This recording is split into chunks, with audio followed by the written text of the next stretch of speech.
A estrada que cortava o interior de Minas Gerais era ladeada por morros cobertos de vegetação densa e cercas de madeira que delimitavam propriedades centenárias. O asfalto irregular refletia o calor intenso daquela tarde de março, quando o sol castigava sem piedade a região rural próxima a São Lourenço. Otávio Valença dirigia seu Mercedes preto com as janelas levemente abertas, permitindo que o ar quente invadisse o interior refrigerado do veículo. Ele preferia assim. Preferia sentir o clima real do lugar, mesmo que desconfortável. Aos 43 anos, Otávio havia construído um império no setor de tecnologia, transformando uma pequena empresa de software em uma das maiores do Brasil. Seu nome aparecia em revistas de negócios, em listas de empreendedores bem-sucedidos, mas poucos sabiam que ele evitava holofotes, tanto quanto evitava envolvimentos pessoais profundos. Divorciado há 6 anos, sem filhos, mantinha relações cordiais, mas distantes com a família. Sua vida era organizada, controlada, previsível. A casa de campo em São Lourenço havia sido herança do avô paterno, um lugar que Otávio visitava raramente. Mas questões burocráticas relacionadas ao inventário o obrigaram a passar alguns dias ali. Documentos precisavam ser assinados. Reformas precisavam ser autorizadas presencialmente. Eram assuntos que ele preferia resolver pessoalmente, sem intermediários que pudessem complicar ainda mais uma situação já cansativa. Quando o portão de ferro forjado apareceu à sua frente, Otávio desacelerou. A propriedade de 12 hectares era cercada por muros baixos de pedra e grades antigas, mas bem conservadas. A casa principal, construída nos anos 1940, tinha a arquitetura colonial com paredes brancas e telhado de barro. Ao redor, havia um jardim que já foi impecável, mas agora mostrava sinais de abandono controlado. O caseiro, seu Anselmo, cuidava do essencial, mas não tinha a equipe nem os recursos para manter tudo como antigamente. Otávio estacionou próximo à varanda frontal e desligou o motor. O silêncio imediato o envolveu, quebrado apenas pelo canto distante de pássaros e pelo farfalhar das folhas de eucalipto que cercavam a propriedade. Ele saiu do carro, esticou as costas após as 3 horas de viagem desde Belo Horizonte e respirou fundo. O ar tinha cheiro de terra molhada, embora não tivesse chovido recentemente. Era o cheiro da represa próxima, misturado com o perfume dos ipês amarelos que floresciam ao longo da cerca. Foi então que percebeu algo estranho. A porta da frente estava entreaberta. Seu Anselmo sempre trancava tudo quando sabia que ele viria. Era um acordo antigo entre eles. Otávio franziu a testa e caminhou em direção à entrada, atento. Seus passos ecoaram no piso de tábuas largas do corredor principal. A casa estava fresca por dentro. As janelas com venezianas fechadas mantinham o calor do lado de fora. Ele atravessou a sala de estar com móveis antigos, cobertos por lençóis brancos, e seguiu até a cozinha nos fundos. Foi ali que a viu. Uma jovem estava sentada em uma cadeira de madeira junto à mesa rústica, as mãos cruzadas sobre o colo, os olhos fixos no chão de cerâmica vermelha. Ela usava uma blusa simples de algodão azul claro e uma saia jeans desbotada. Os cabelos castanhos e lisos estavam presos em um rabo de cavalo mal feito. Seus pés descalços balançavam nervosamente, batendo levemente um contra o outro. Não havia mala, bolsa ou qualquer pertence ao seu redor. Apenas ela, imóvel, como se esperasse algo inevitável. Otávio parou na entrada da cozinha, completamente desconcertado. A jovem levantou o rosto lentamente. Seus olhos castanhos estavam avermelhados, inchados de tanto chorar. Ela devia ter uns 20 e poucos anos, talvez 23 ou 24. Havia medo estampado em cada traço do seu rosto, mas também uma resignação que perturbou Otávio profundamente. Era como se ela tivesse aceitado um destino horrível e estivesse apenas aguardando que ele se concretizasse. Nenhum dos dois falou por longos segundos. Otávio finalmente quebrou o silêncio, sua voz saindo mais dura do que pretendia, fruto da surpresa e confusão que sentia. Quem é você? Como entrou aqui? A jovem abaixou os olhos novamente, as mãos apertando o tecido da própria saia. Meu nome é Helena Duarte, respondeu em voz baixa, quase um sussurro. Me deixaram aqui. Deixaram? Otávio deu um passo à frente, ainda tentando processar a situação absurda. Como assim deixaram? Quem deixou você aqui? Helena engoliu em seco, parecendo reunir coragem para continuar. Homens que trabalham para o Matias Cordeiro. Disseram que eu devia ficar aqui até que o senhor decidisse o que fazer comigo.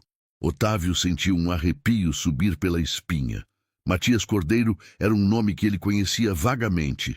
Um empresário local com fama duvidosa, envolvido em agronegócio e, segundo boatos, em atividades menos legais. Mas Otávio nunca havia tido qualquer tipo de relação ou negócio com esse homem.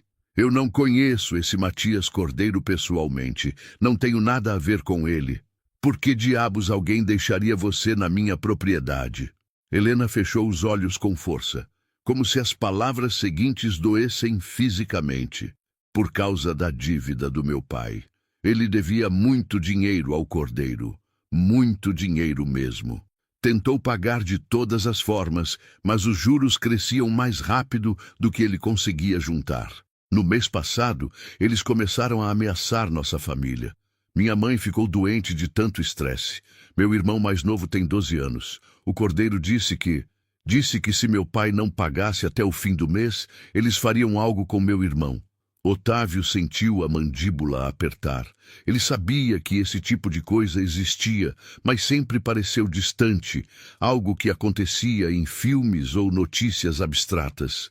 Ver uma vítima real à sua frente, em sua própria casa, era diferente.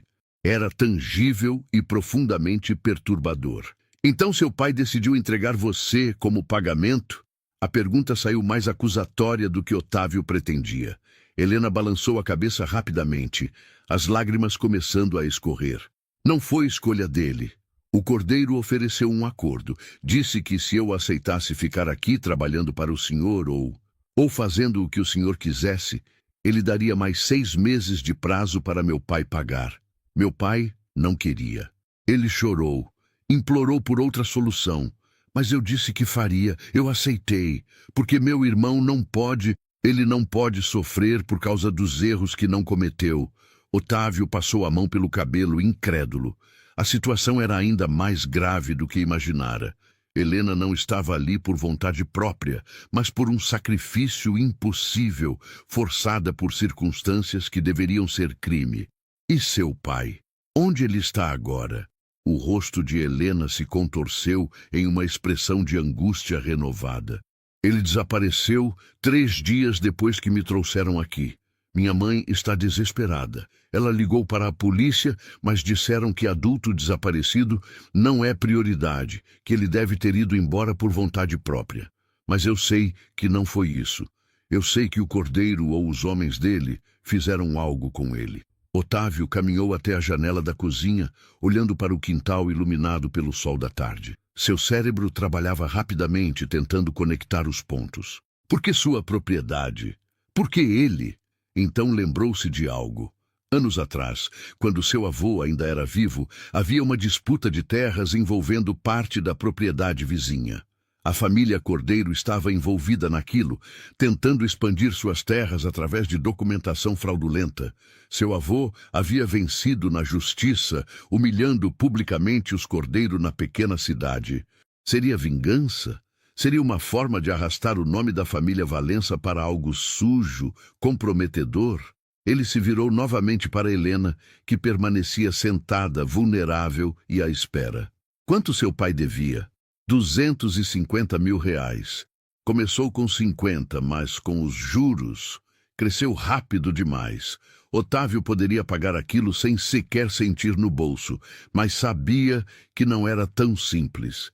Se pagasse, estaria envolvido.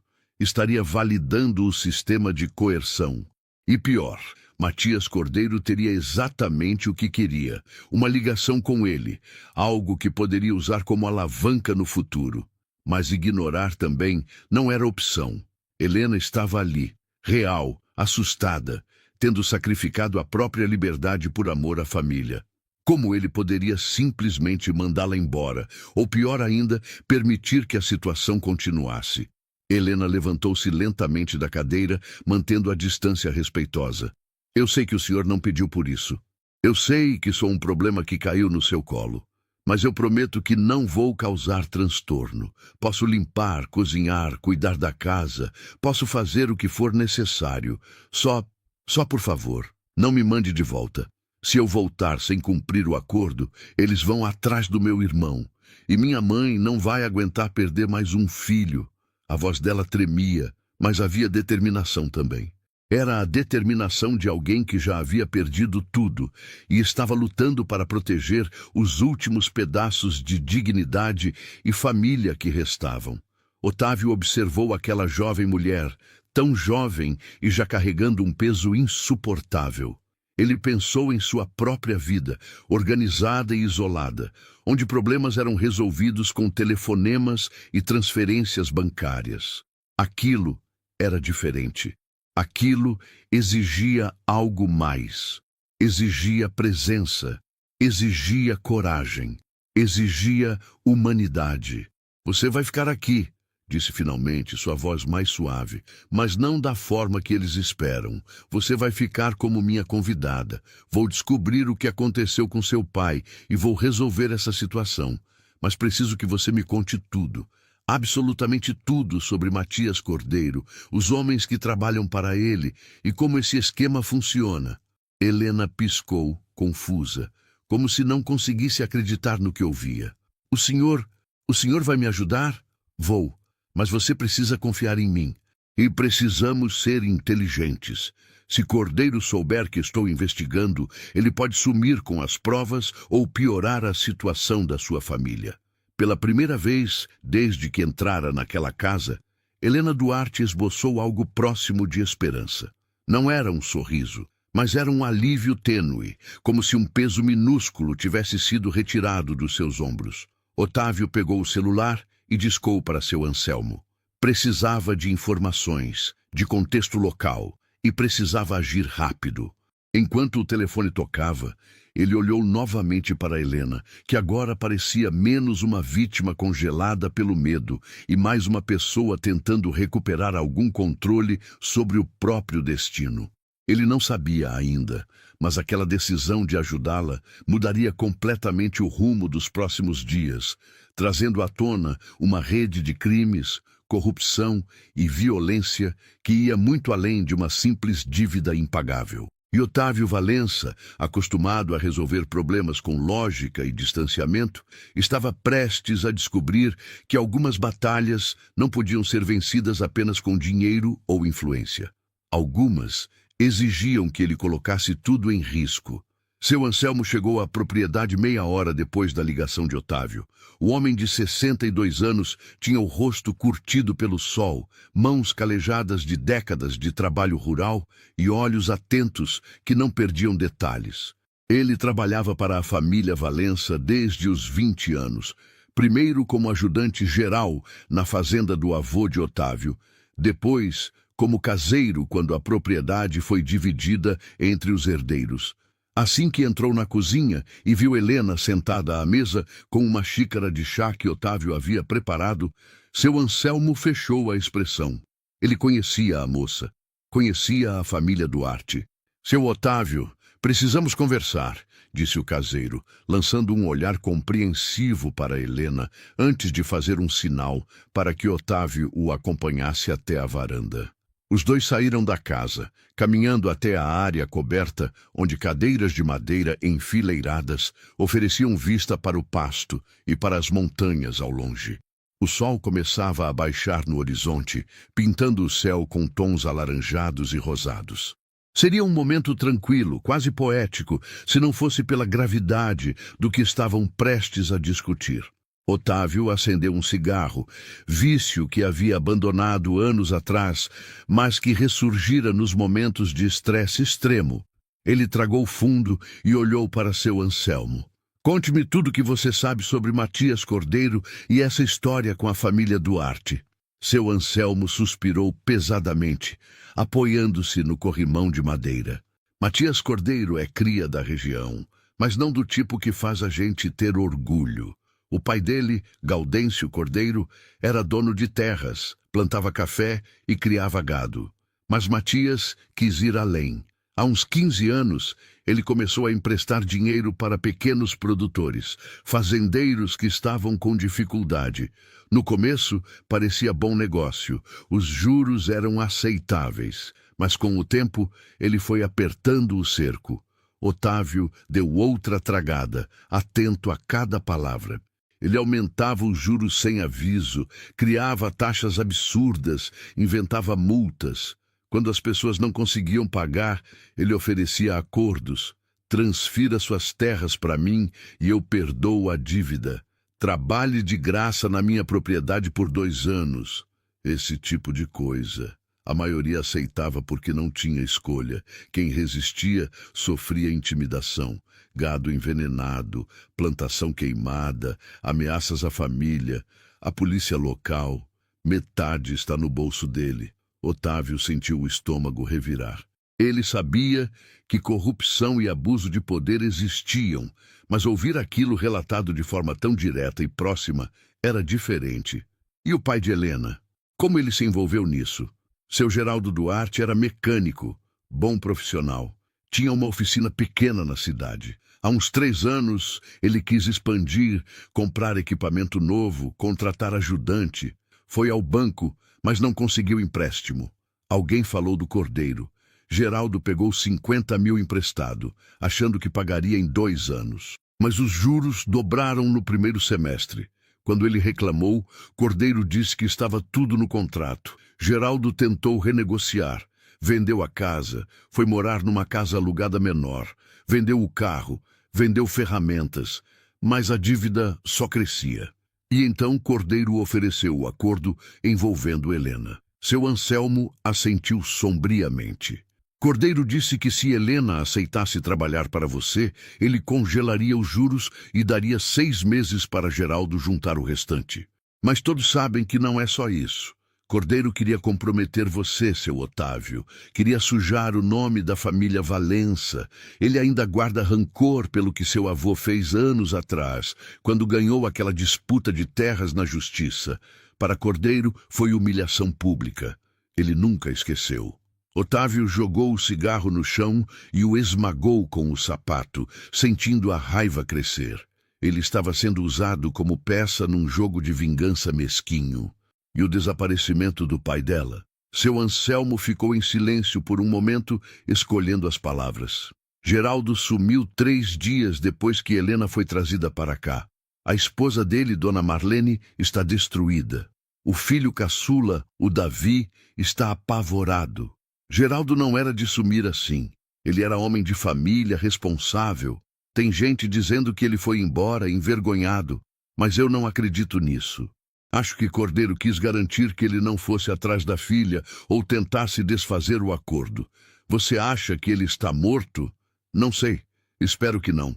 Mas sei que Cordeiro tem homens que fazem serviço sujo. O Wagner Brito, por exemplo, é o braço direito do Cordeiro. Ex-policial expulso da corporação por violência, tem fama de resolver problemas com os punhos ou coisa pior. Se Geraldo está vivo, está escondido ou preso em algum lugar. Otávio voltou para dentro da casa, seu Anselmo o seguindo. Helena permanecia sentada à mesa da cozinha, agora olhando pela janela com expressão perdida. Ela se virou quando os ouviu entrar. Seu Anselmo conhece sua família? Perguntou Otávio. Helena assentiu. Conheço, sim. Seu Geraldo consertou minha caminhonete várias vezes. Homem honesto, trabalhador. Sua mãe é uma senhora boa. Sempre ajudou quem precisou na comunidade. Helena fechou os olhos, tentando conter novas lágrimas. Otávio puxou uma cadeira e sentou-se à frente dela. Helena, Preciso que você me diga exatamente o que aconteceu nos últimos dias antes de virem te trazer aqui. Cada detalhe pode ser importante. Helena respirou fundo, reunindo forças para reviver aqueles momentos dolorosos. 2 semanas atrás, o Wagner e mais 2 homens apareceram na oficina do meu pai. Disseram que o prazo tinha acabado, que meu pai devia pagar tudo imediatamente ou perder o que restava. Meu pai implorou por mais tempo, disse que estava vendendo tudo que tinha. Eles riram. Wagner disse que talvez pudessem chegar a um acordo diferente. Foi quando eles olharam para mim. Eu tinha ido levar almoço para meu pai. Wagner perguntou meu nome. Quantos anos eu tinha? Depois disse que ia falar com o patrão dele e voltaria com uma proposta. A voz de Helena tremia, mas ela continuou. 3 dias depois, Cordeiro apareceu pessoalmente. Chegou num carro importado preto, acompanhado pelo Wagner e outro homem grande. Ele foi educado, falou baixo, mas tudo o que dizia era ameaça disfarçada. Disse que tinha uma solução, que conhecia um empresário de Belo Horizonte com uma casa de campo aqui na região, alguém que precisava de companhia e de ajuda doméstica. Se eu aceitasse ir para lá, ele perdoaria metade da dívida e daria 6 meses para meu pai pagar o resto sem juros. Se eu recusasse, ele disse que meu irmão Davi poderia ter um acidente voltando da escola. Otávio sentiu o sangue ferver. A crueldade casual, a forma calculada de usar crianças como moeda de troca era algo que ele não conseguia compreender. Seu pai tentou impedir? Tentou. Ele gritou, disse que não aceitaria, que preferia morrer do que me entregar. Mas eu disse que iria. Eu olhei para o Davi, que estava escondido dentro de casa ouvindo tudo, e pensei que não podia deixar nada acontecer com ele. Ele é só uma criança. Então eu aceitei. E depois que você veio para cá, eles me trouxeram há 10 dias, Wagner e outro homem. Me colocaram aqui, disseram para eu esperar você chegar, que eu devia obedecer o que você mandasse, não criar problema. Disseram que se eu tentasse fugir, minha família pagaria o preço. Depois foram embora. Fiquei sozinha, assustada, sem saber o que pensar ou fazer. 3 dias depois, minha mãe conseguiu vir aqui escondida. Ela estava chorando muito. Foi quando me contou que meu pai tinha sumido. Ele saiu para trabalhar de manhã e nunca voltou. A caminhonete dele foi encontrada abandonada na beira da estrada, a 10 quilômetros daqui. Minha mãe acha que levaram ele. Seu Anselmo interviu. Dona Marlene está hospedada na casa da irmã, na cidade. Ela não tem condições de ficar sozinha agora. O Davi está com ela. A oficina fechou. Não tem como manter aberta sem o Geraldo. Otávio levantou-se e caminhou pela cozinha, processando tudo aquilo. Cada informação confirmava que ele estava lidando não apenas com um agiota, mas com uma organização criminosa estruturada, protegida por corrupção e violência. A situação de Helena e sua família era apenas uma entre provavelmente dezenas de outras histórias similares. Ele pegou o celular e ligou para seu advogado em Belo Horizonte. Rogério Fonseca atendia a família Valença há anos. Era discreto, eficiente e tinha conexões tanto no meio jurídico quanto policial. Rogério, preciso de você aqui em São Lourenço amanhã cedo. É urgente. Traga alguém de confiança da polícia se puder, mas alguém que não tenha ligação local. E preciso de um investigador particular, o melhor que você conhecer. Não posso explicar por telefone. Venha preparado para ficar alguns dias. Depois de desligar, Otávio olhou para Helena. Você vai dormir no quarto de hóspedes no andar de cima. Amanhã vamos começar a trabalhar para encontrar seu pai e acabar com isso. Mas você não pode ter contato com sua mãe ou irmão por enquanto. Não até termos um plano sólido. Se Cordeiro desconfiar que estou investigando, ele pode antecipar movimentos. Helena assentiu, ainda processando a realidade de que alguém estava genuinamente tentando ajudá-la. Por que o senhor está fazendo isso? Seria muito mais fácil me mandar embora ou simplesmente pagar a dívida e esquecer tudo.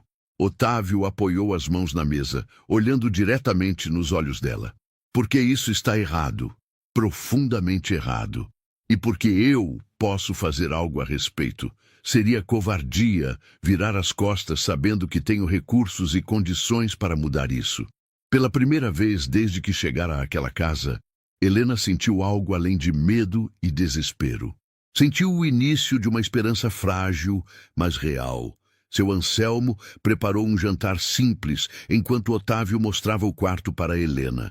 A casa tinha 4 quartos no andar superior, todos com móveis antigos, mas confortáveis. O que ele escolheu para ela tinha vista para o Jardim dos Fundos, um local tranquilo, onde ela poderia ter alguma privacidade. Mais tarde, já com a noite instalada e Helena recolhida ao quarto, Otávio e seu Anselmo sentaram-se na varanda com café. O caseiro tinha informações adicionais, nomes de outras pessoas que haviam sido vítimas de Cordeiro, detalhes sobre a operação dele. Tem o caso do Toninho da Fazenda Boa Vista. Perdeu metade das terras. Tem a Luciana, que era dona do mercadinho na Praça Central. Teve que vender tudo para pagar dívida que começou com 10 mil e virou 80 mil em 2 anos. Tem pelo menos mais umas 20 famílias que eu sei que estão devendo para ele. Algumas conseguiram pagar vendendo tudo. Outras ainda estão presas nesse ciclo. Otávio fazia anotações no celular, documentando tudo. Como ele consegue operar abertamente assim? Ele é esperto. Os contratos são legais no papel. Ele usa brechas, cláusulas escondidas e tem advogados bons. Além disso, quando precisa de músculo, o Wagner e os capangas resolvem de forma que não deixa rastro oficial. Ninguém denuncia porque tem medo. E quem denunciou não viu o resultado, porque a polícia local ou ignora ou está comprada. Amanhã isso começa a mudar, disse Otávio com determinação. Vamos documentar tudo, reunir vítimas dispostas a testemunhar e vamos derrubar esse esquema.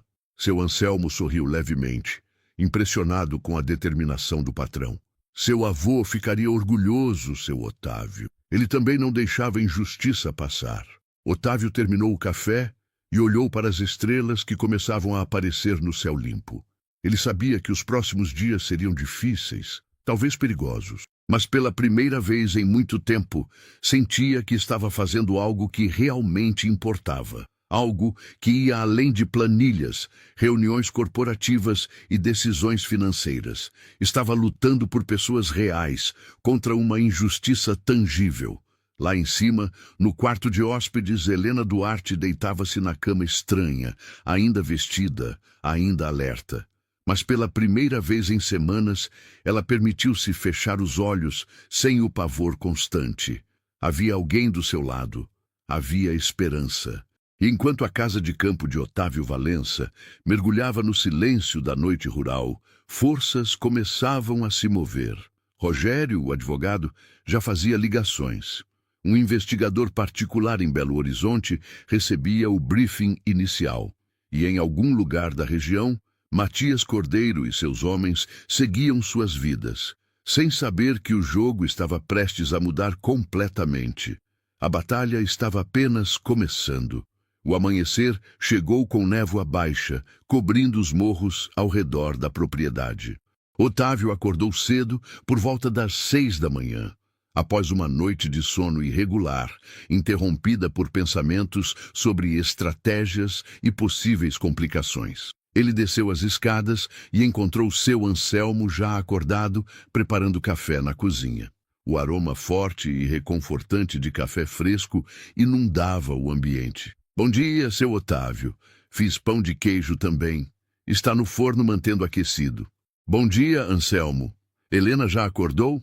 Ainda não ouvi barulho lá de cima. Menina deve estar exausta física e emocionalmente. Otávio serviu-se de café e sentou-se à mesa, observando pela janela a paisagem gradualmente sendo revelada conforme a névoa se dissipava. Seu celular vibrou. Era a mensagem de Rogério, o advogado. Saindo de BH agora. Chego aí por volta das 10 horas. Trago o capitão Durval comigo, da Polícia Civil. É de confiança e está disposto a ouvir o caso. O investigador Túlio vem também. Otávio respondeu confirmando e agradecendo. Depois subiu até o quarto de Helena e bateu levemente na porta. Helena, está acordada? Trouxe café e pão de queijo. Temos trabalho pela frente hoje. Houve movimento do outro lado, e alguns instantes depois, Helena abriu a porta. Ela havia dormido de roupa, o rosto ainda marcado pelo cansaço, mas seus olhos mostravam determinação renovada. Bom dia. Eu queria agradecer por tudo que está fazendo. Não precisa agradecer. Vamos tomar café e depois conversamos sobre os próximos passos. No andar de baixo, enquanto comiam, Otávio explicou que receberiam visitas importantes durante a manhã e que precisaria dela para fornecer detalhes precisos sobre tudo o que acontecera. Helena concordou prontamente, demonstrando estar pronta para colaborar no que fosse necessário. Por volta das 10 horas, como prometido, um SUV prateado entrou pela porteira da propriedade. Dele desceram 3 homens. Rogério Fonseca, o advogado, tinha 48 anos, cabelos grisalhos bem cortados, terno discreto, mas elegante, e uma pasta de couro sob o braço. O capitão Durval Soares, da Polícia Civil de Belo Horizonte, era um homem robusto de 55 anos, com bigode espesso e expressão séria. Túlio Mendes, o investigador particular, era mais jovem, por volta dos 35 anos, magro, olhos atentos e uma mochila cheia de equipamentos. Otávio os recebeu na varanda e os conduziu até a sala de estar, onde já havia preparado uma mesa improvisada com documentos, computador portátil e anotações. Helena estava presente, sentada num canto da sala, silenciosa, mas atenta. Rogério iniciou. Otávio, conversamos no caminho. O capitão Durval está aqui em caráter particular. Ainda não é investigação oficial, mas ele tem autonomia para iniciar uma se houver fundamentos. Túlio vai nos ajudar a coletar provas e informações que possam sustentar denúncias formais. Preciso que você me conte tudo desde o início. Durante a hora seguinte, Otávio relatou tudo o que sabia. Helena completou com sua própria versão dos acontecimentos, detalhando as ameaças, o esquema de agiotagem, o desaparecimento do pai. O capitão Durval fazia perguntas pontuais, anotando em um pequeno caderno. Túlio gravava tudo com um dispositivo digital, com autorização de todos os presentes. Quando terminaram, o capitão Durval recostou-se na cadeira, pensativo. O que vocês estão descrevendo é uma organização criminosa estruturada. Agiotagem, ameaça, cárcere privado, possivelmente sequestro ou homicídio se o pai da moça estiver morto. Matias Cordeiro não é novidade para nós.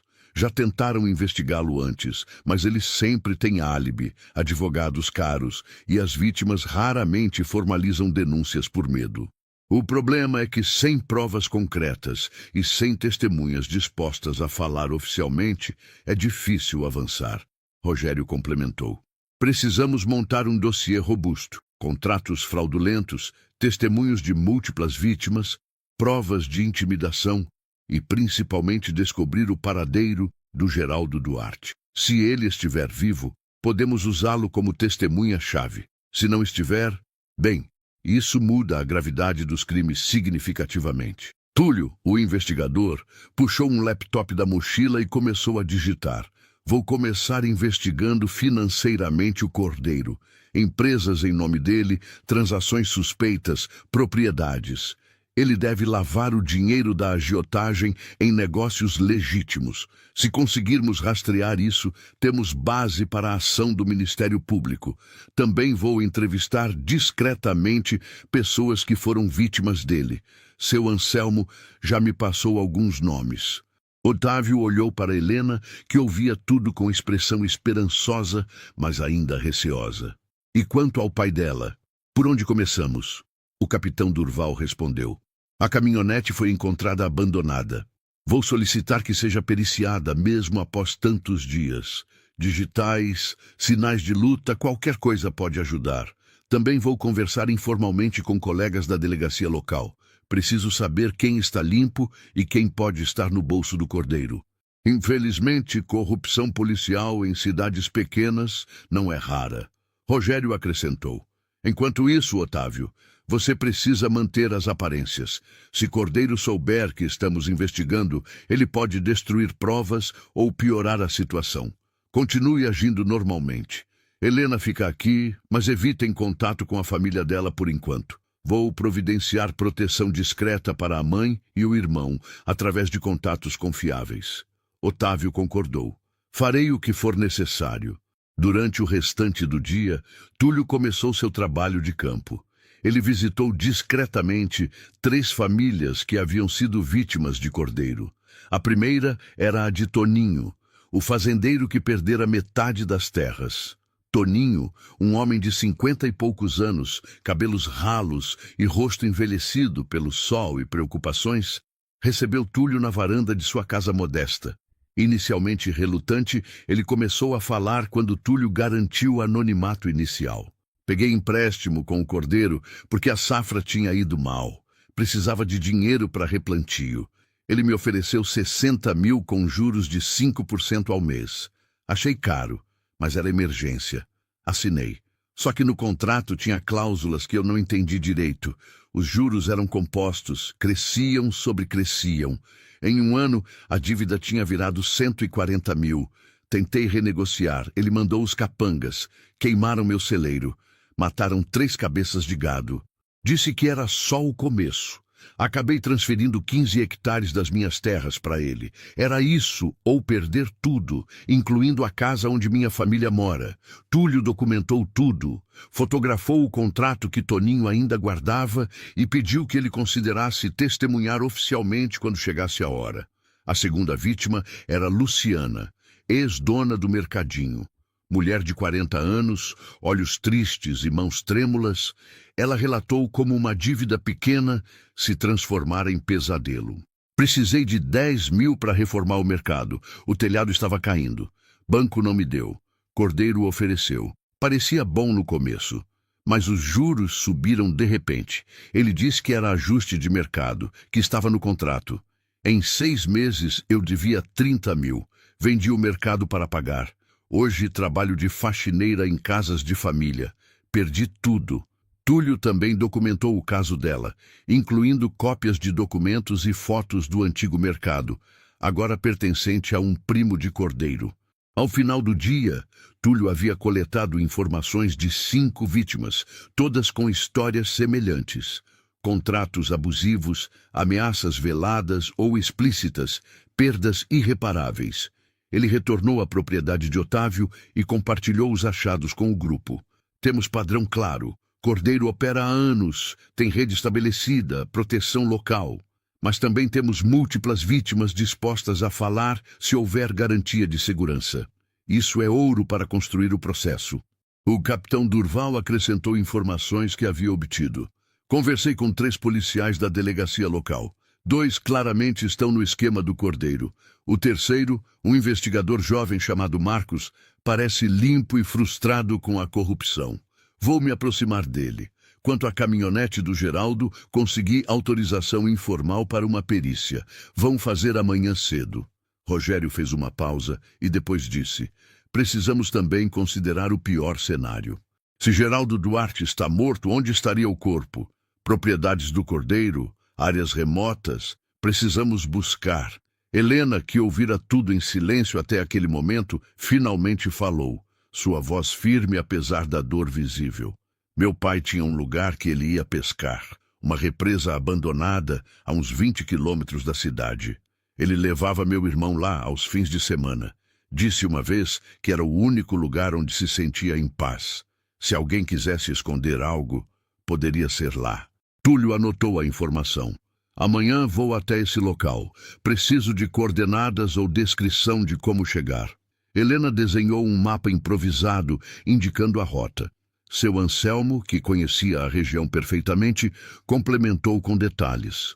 Naquela noite, após o jantar, Otávio e Helena tiveram uma conversa particular na varanda.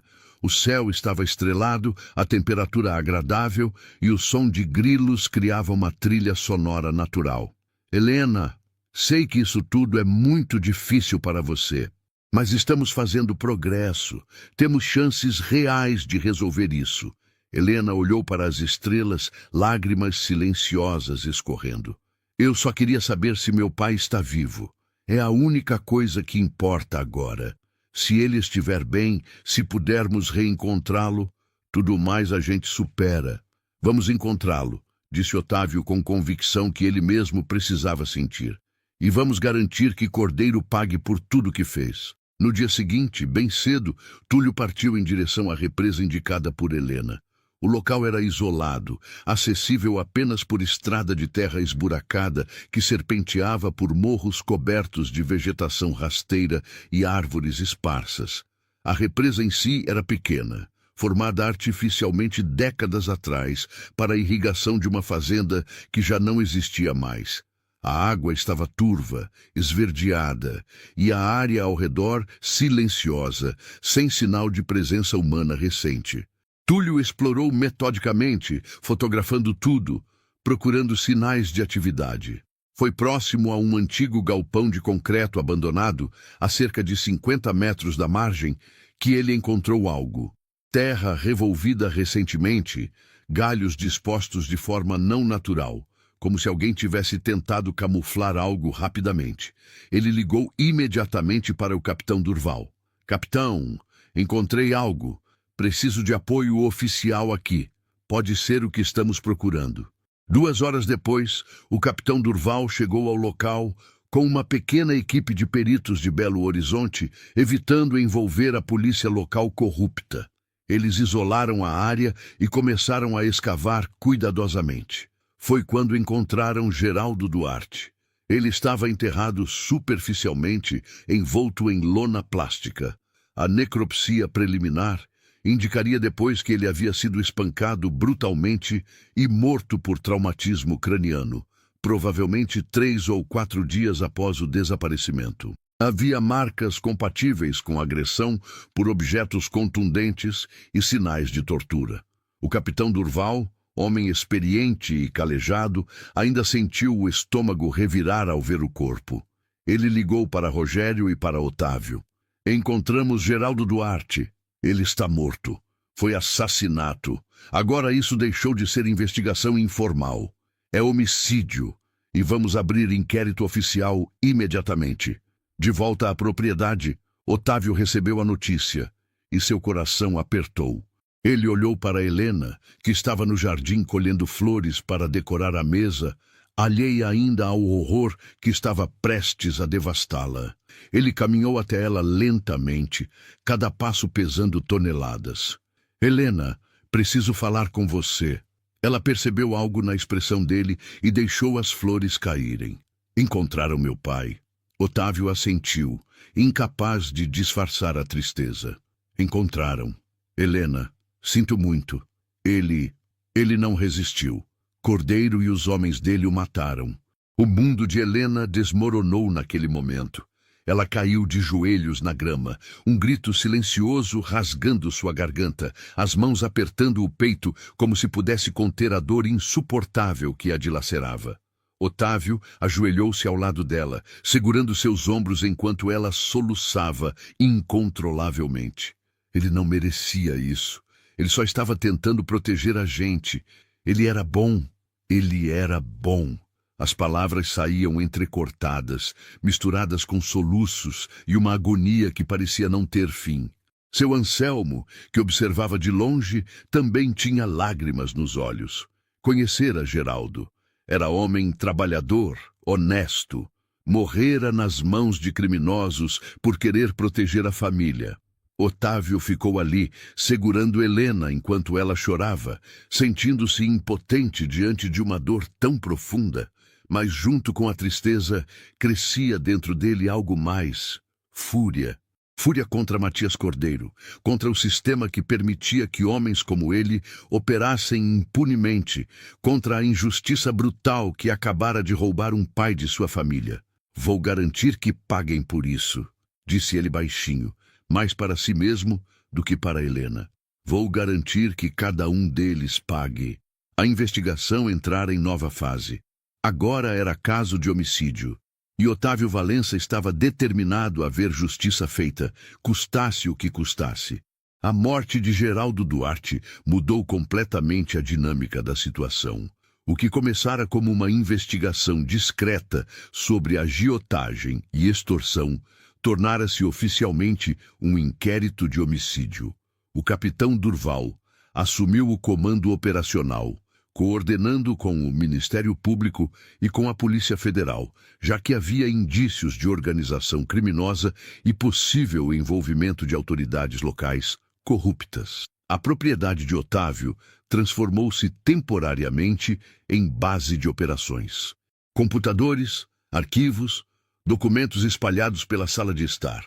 Túlio continuava investigando, agora com mais recursos e apoio oficial. Rogério coordenava a parte jurídica, preparando denúncias formais e protegendo legalmente Otávio e Helena de possíveis retaliações. Helena passou os 2 dias seguintes em estado de choque profundo. Ela mal comia, mal falava, passava horas sentada no quarto olhando pela janela.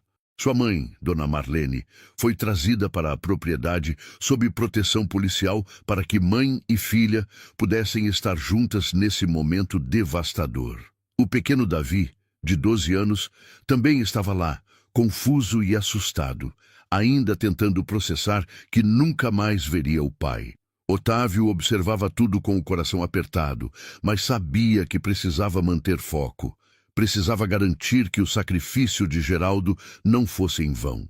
Durante reunião na manhã do 3º dia, após a descoberta do corpo, o capitão Durval apresentou novos achados. A necropsia confirmou. Geraldo foi espancado por horas antes de ser morto. Havia múltiplas fraturas, hematomas por todo o corpo. Também encontraram fibras de tecido e fragmentos de DNA que não são dele. Estamos analisando, mas aposto que vão bater com Wagner Brito ou outros capangas do Cordeiro, Túlio complementou. Consegui acesso aos registros bancários do Cordeiro através de mandado judicial. Ele movimenta valores absurdos que não batem com os negócios declarados. Tem transferências frequentes para offshores, compra de imóveis em nome de laranjas, investimentos fantasmas. É lavagem de dinheiro clara. Também descobri algo interessante. Ele mantém um galpão nos fundos de uma de suas propriedades rurais. Segundo vizinhos, há movimento estranho lá, especialmente à noite. O capitão Durval bateu a mão na mesa. Precisamos de mandado de busca e apreensão para aquele galpão. Se há atividade ilegal acontecendo, queremos pegar em flagrante. Vou coordenar operação conjunta com a PF. Mas precisa ser rápido. Cordeiro ainda não sabe que encontramos o corpo do Geraldo, mas não vai demorar para descobrir. Rogério alertou. Precisamos também proteger as testemunhas. As 5 vítimas que Túlio entrevistou aceitaram depor oficialmente, mas estão com medo. Cordeiro tem homens armados, tem influência. Precisamos garantir segurança. Foi decidido então. Operação seria realizada nas próximas 48 horas. Enquanto isso, Otávio teria uma função específica. O capitão Durval olhou para ele. Otávio, preciso que você faça algo arriscado. Queremos que você confronte Cordeiro, provoque uma reação. Com escuta autorizada, podemos captar confissões ou informações que nos ajudem. Você toparia? Otávio não hesitou. Topo. Quero olhar nos olhos desse homem e deixar claro que ele não vai sair impune. Helena, que estava presente na reunião, se manifestou pela primeira vez em dias, sua voz rouca de tanto chorar. Eu vou junto. Quero que ele saiba que não me destruiu, que não destruiu minha família, mesmo tendo tirado meu pai de nós. Todos olharam para ela, surpresos com a força súbita. Rogério hesitou. Helena, não sei se é boa ideia. Pode ser perigoso. Não me importo. Respondeu ela com determinação que não admitia discussão. Ele precisa ver que eu não sou mais a menina assustada que foi largada aqui. Eu vou. Otávio respeitou a decisão dela. Sabia que, às vezes, confrontar o próprio medo e o causador da dor era parte essencial da cura. No dia seguinte, pela tarde, Otávio e Helena dirigiram-se até a propriedade principal de Matias Cordeiro. Era uma fazenda grande, cerca de 200 hectares, com casa-sede imponente em estilo colonial, piscina, quadras de tênis, heliponto, tudo bancado, como agora sabiam, com dinheiro extorquido de famílias desesperadas. Eles estavam equipados com microfones minúsculos, escondidos nas roupas, conectados a receptores que a equipe policial monitorava de um veículo discreto estacionado a 1 quilômetro dali. Ao chegarem, foram recebidos por seguranças na portaria. Otávio identificou-se e pediu para falar com Matias Cordeiro. Houve comunicação via rádio e, alguns minutos depois, o portão se abriu.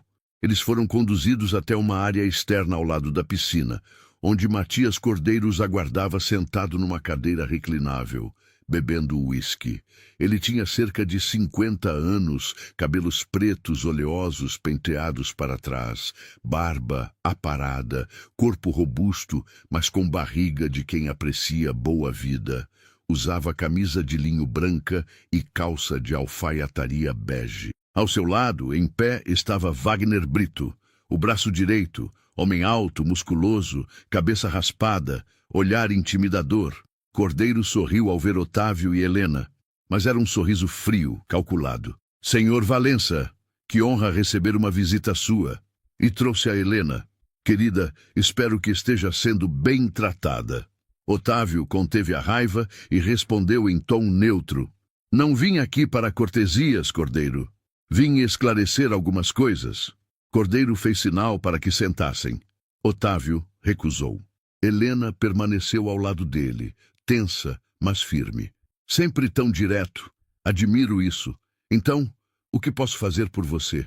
Pode começar explicando por que essa moça foi deixada na minha propriedade como se fosse mercadoria. Cordeiro riu, um som desagradável. Mercadoria? Que palavra forte!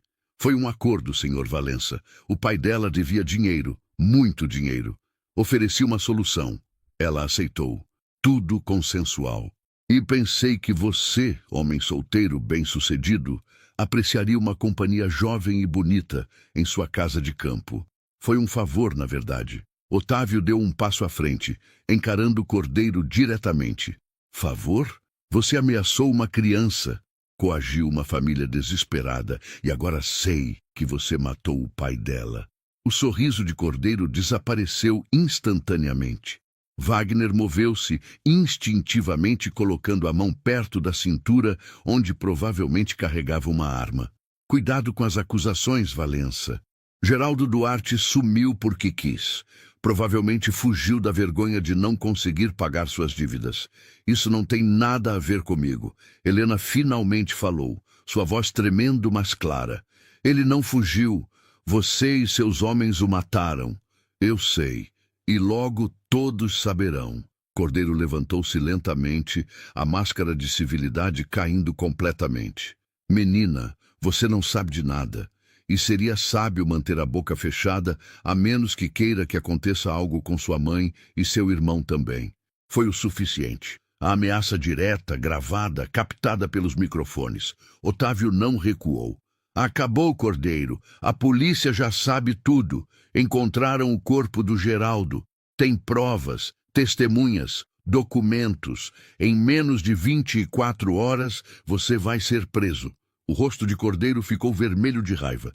Você não sabe com quem está mexendo. Eu tenho proteção, tenho advogados, tenho gente importante do meu lado. Acha que pode me derrubar com investigaçõezinha de merda? Vou esmagar você, destruir sua reputação, tomar tudo que você tem. Wagner deu um passo ameaçador em direção a Otávio.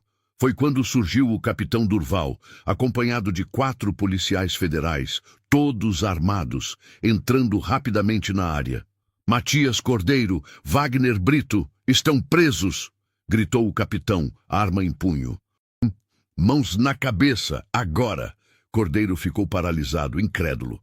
Wagner esboçou o movimento de resistência, mas ao ver os policiais armados e em posição, desistiu. Em questão de minutos, ambos estavam algemados. Simultaneamente, operação estava sendo realizada no galpão suspeito, na outra propriedade. Lá, a polícia encontrou documentos falsos, armas ilegais e 3 pessoas mantidas em cárcere privado, outras vítimas de Cordeiro que ainda não haviam sido resolvidas. De volta à propriedade de Otávio, horas depois, a equipe se reuniu para avaliar os resultados. Cordeiro e Wagner estavam presos, acusados de homicídio, extorsão, formação de quadrilha, cárcere privado, lavagem de dinheiro.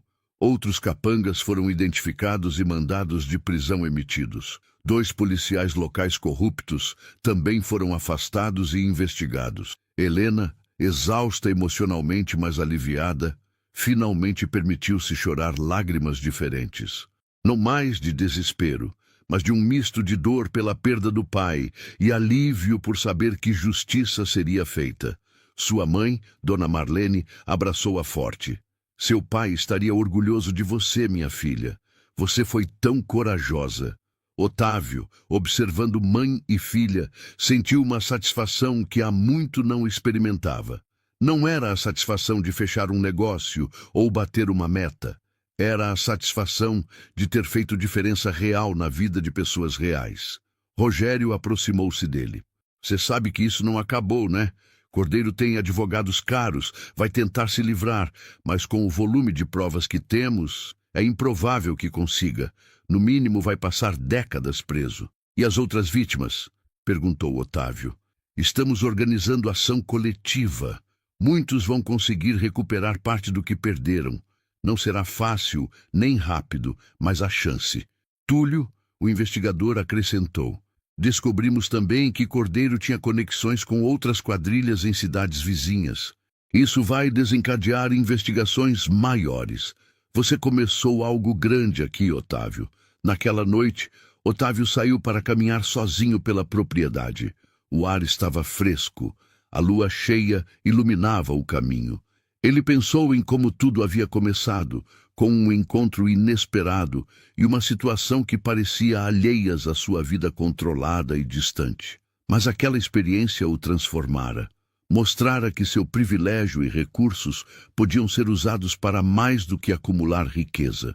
Podiam ser armas contra a injustiça, ferramentas para proteger os vulneráveis.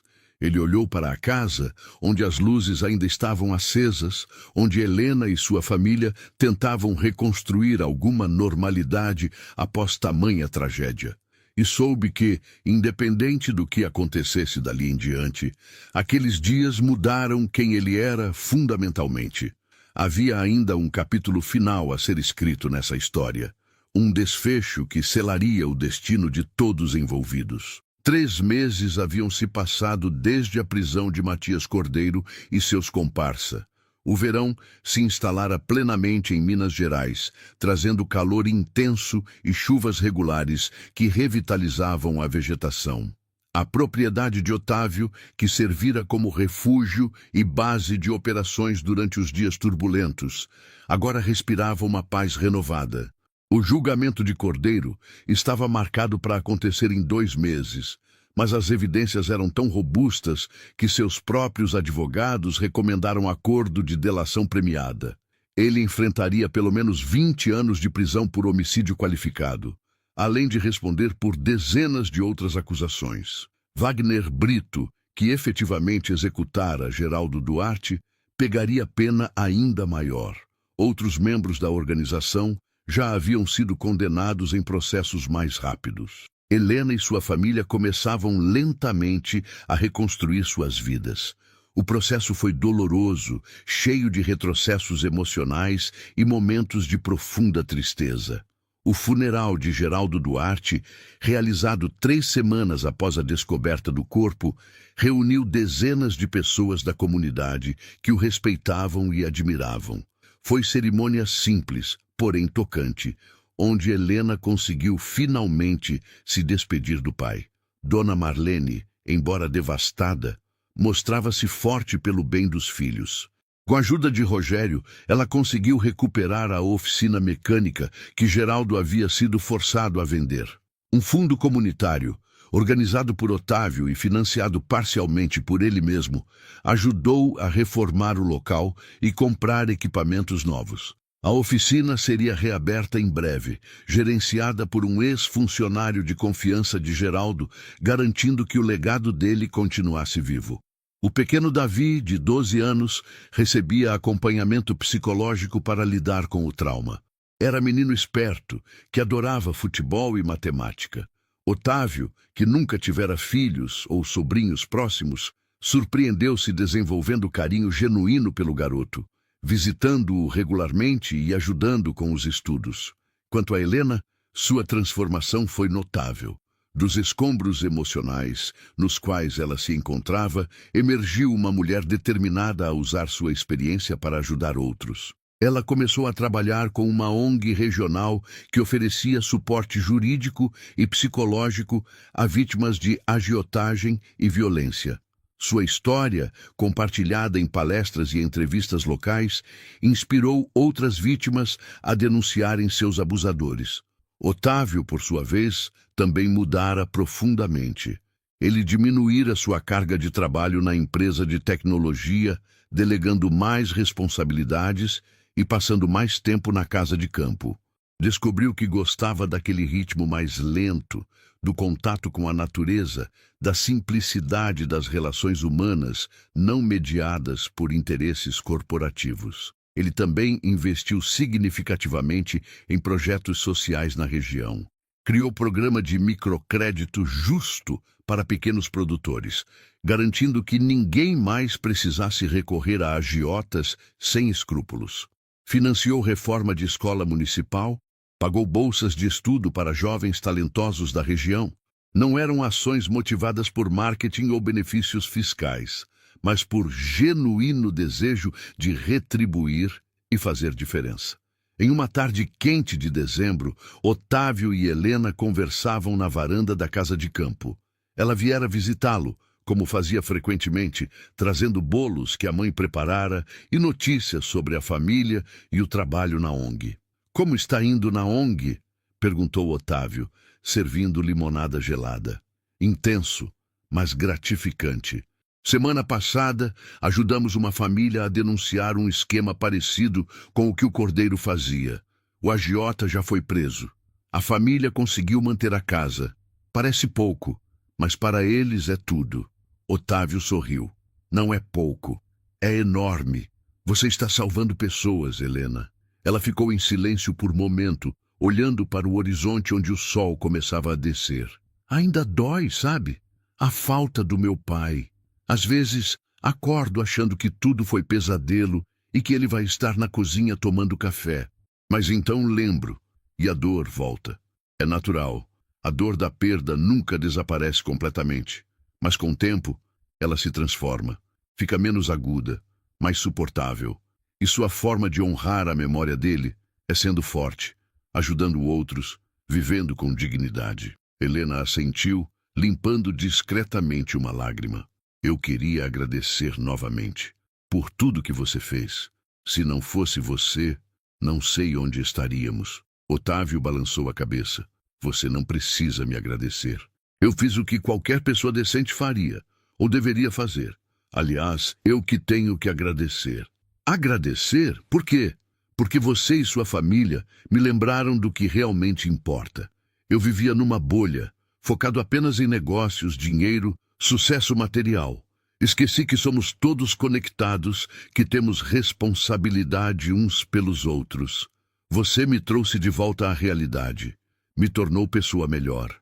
Helena sorriu suavemente, um sorriso genuíno que iluminava seu rosto, apesar das cicatrizes emocionais. Então fomos bons um para o outro. Eles continuaram conversando até o anoitecer, compartilhando histórias, planos futuros, esperanças. Havia entre eles um vínculo profundo, forjado nas circunstâncias mais difíceis, mas que evoluíra para a amizade verdadeira e respeito mútuo. Nas semanas seguintes, a vida continuou seu curso. Dona Marlene reabriu a oficina, que rapidamente reconquistou clientela antiga graças à reputação que Geraldo construíra. Helena foi promovida na ONG, assumindo coordenação de projetos regionais. Davi, o irmão mais novo, começou a se sair melhor na escola, encontrando em Otávio uma figura masculina de referência que o ajudava a preencher parcialmente o vazio deixado pelo pai. Otávio, por sua vez, encontrou novo propósito. Ele criou o Instituto Sem Fins Lucrativos, dedicado a combater a agiotagem e oferecer alternativas financeiras justas para famílias de baixa renda. Contratou equipe especializada, incluindo advogados, assistentes sociais, educadores financeiros. O Instituto levou o nome de Geraldo Duarte, perpetuando sua memória de forma significativa. O julgamento final de Matias Cordeiro ocorreu em fevereiro do ano seguinte. Helena decidiu estar presente, sentada na galeria ao lado da mãe e de Otávio.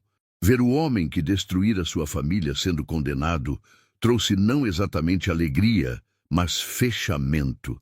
Justiça não devolvia seu pai, mas validava sua dor e garantia que ninguém mais sofreria nas mãos daquele criminoso. Cordeiro foi condenado a 32 anos de prisão em regime fechado. Wagner Brito pegou 40 anos. Outros envolvidos receberam penas variadas. O patrimônio de Cordeiro foi confiscado, parte destinado a indenizar vítimas, parte revertido para programas sociais. Após o julgamento, do lado de fora do fórum, Helena respirou fundo, sentindo um peso ser finalmente retirado de seus ombros. Acabou, disse ela, quase incrédula. Dona Marlene abraçou a filha. Sim, minha filha. Acabou. Agora podemos seguir em frente. Otávio colocou a mão no ombro de Helena. E vocês não vão seguir sozinhas. Estarei sempre aqui, para o que precisarem. Meses se passaram. A vida de Helena ganhou nova cor. Ela começou a sair novamente com amigas, a rir genuinamente, a fazer planos. Conheceu um rapaz bom, professor da escola onde voluntariava, e iniciaram um relacionamento respeitoso e saudável. Nada apagaria o trauma, mas ela aprendera a conviver com ele, a não deixar que definisse completamente sua identidade. Dona Marlene, aos 52 anos, também encontrou renovação. A oficina prosperava, Davi estava bem, e ela começou a participar de grupos comunitários, ajudando outras mulheres em situações difíceis. Davi, agora com 13 anos, tornara-se excelente aluno, especialmente em exatas. Otávio, impressionado com o talento do menino, ofereceu-se para pagar escola particular com foco em ciências. Davi aceitou, determinado a fazer o pai orgulhoso onde quer que ele estivesse. Em um sábado de abril, quase um ano após os eventos que mudaram suas vidas, foi organizado churrasco na casa de campo de Otávio.